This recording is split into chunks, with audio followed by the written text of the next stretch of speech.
Владимир Путин, уверенно переизбравшийся на очередной срок, анонсировал кадровые перестановки в составе правительства.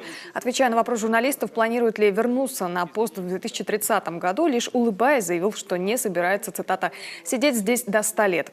Срыв голосования для граждан России на Украине глава государства назвал безобразием и нарушением общепризнанных международных норм. Но отвечать на это Россия не станет, потому что считает соседей все-таки братским для нас народом.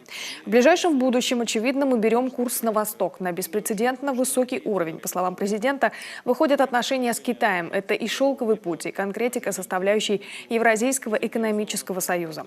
Прозвучала и благодарность в адрес избирателей, которые доверили ему право продолжить руководство страной. Главная эмоция – благодарность избирателям за тот выбор, который они сделали, за доверие, которое они оказали, за оценку работы последних лет и за надежду, которую они явно продемонстрировали, за их надежду и расчет на то, что мы будем работать, вся моя большая расширенная команда, и я, ваш покорный слуга, будем работать так же напряженно, но с большим результатом, чем до сих пор. У нас есть все шансы добиться конкретных больших результатов. Также на своей первой после переизбрания пресс-конференции Владимир Путин заявил, что не собирается проводить какую-либо конституционную реформу, которая бы перераспределила полномочия между ветвями власти.